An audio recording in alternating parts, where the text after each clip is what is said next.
Good morning to you all. నా YouTube family వాళ్ళందరికీ కూడా హృదయపూర్వక శుభాకాంక్షలను, హృదయపూర్వక శుభాశీస్సులను తెలియజేస్తూ ఉన్నాను.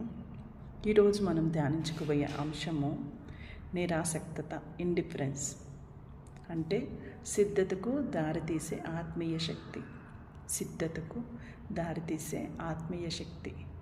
జీవితంలో మనం సిద్ధంగా ఉండాలి అని చాలామంది చెప్తారు, కానీ నిజంగా సిద్ధత అంటే ఏమిటి? అది కేవలం అవకాశం కోసం ఎదురు చూడటం కాదు, అది మన హృదయం సిద్ధంగా ఉండటం. అక్కడే నిరాసక్తత ఒక గొప్ప రహస్యము. మరి కొన్ని అంశాలను మనం ఇప్పుడు చూద్దాము. మొదటిదిగా, నిరాసక్తత అంటే నిర్లక్ష్యం కాదు, సిద్ధత. నిరాసక్తత అంటే ఏది పట్టించుకోపోవటం కాదు, అది ఏది వచ్చినా స్వీకరించగలిగే శక్తి. సంతోషం వచ్చినా, బాధ వచ్చినా, విజయం వచ్చినా, పరాజయం వచ్చినా మనసు స్థిరంగా ఉండగలగటం, అదే నిజమైనటువంటి సిద్ధత. మరి రెండవది, ఖాళీ హృదయం దేవుని పెరిగే సిద్ధమైన స్థలం. మన హృదయం చాలా విషయాలతో నిండిపోయి ఉంటుంది. ఆశలు, అంచనాలు, భయాలు, ఇవి ఉన్నంత వరకు దేవుడు పనిచేయటానికి స్థలం లేదు. కానీ నిరాసక్తత మన హృదయానికి ఖాళీ చేస్తుంది. ఖాళీ హృదయం ఈజ్ ఈక్వల్ టు సిద్ధమైన హృదయం. ఖాళీ హృదయం ఈజ్ ఈక్వల్ టు సిద్ధమైనటువంటి హృదయము.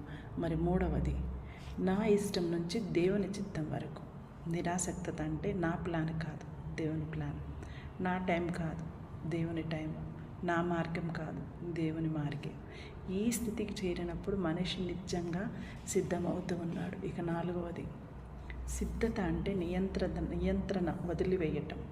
మనకు అన్నీ కంట్రోల్ చేయాలనిపిస్తుంది, కానీ నిజం ఏమిటంటే మన చేతుల్లో చాలా తక్కువగా ఉంది.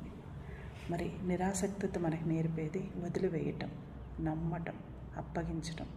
వదిలివేయటం, నమ్మటం, అప్పగించటం. ఇక ఐదవది, దేవుడు సిద్ధమైన హృదయాలను ఉపయోగిస్తాడు. దేవుడు పర్ఫెక్ట్ వాళ్ళని కాదు, సిద్ధమైన వాళ్ళను ఉపయోగిస్తాడు. తమను తాను ఖాళీ చేసుకున్న వాళ్ళు తాము దేవునికి అప్పగించిన వాళ్ళు అవుతారు. వాళ్ళ జీవితాలు అద్భుతాల సాక్ష్యాలుగా మారుతూ ఉంటాయి. కావున కొంచెంసేపు మనం ధ్యానించుదాము. నేను నిజంగా సిద్ధంగా ఉన్నానా?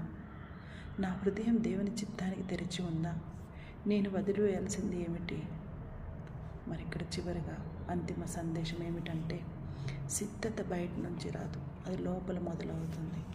నిరాసక్తత నీ హృదయాన్ని శుభ్రం చేస్తుంది, నీ మనసును ప్రశాంతం చేస్తుంది, నీ జీవితాన్ని సిద్ధం చేస్తుంది. కాబట్టి ఈరోజు అన్నిటిని దేవుని చేతులు పెట్టు. నీ హృదయం ఖాళీ చేయి, నిశ్శబ్దంగా వేచి ఉండు. ఎందుకంటే సిద్ధమైన హృదయం దేవుని అద్భుతాలకు వేదిక అవుతూ ఉంది.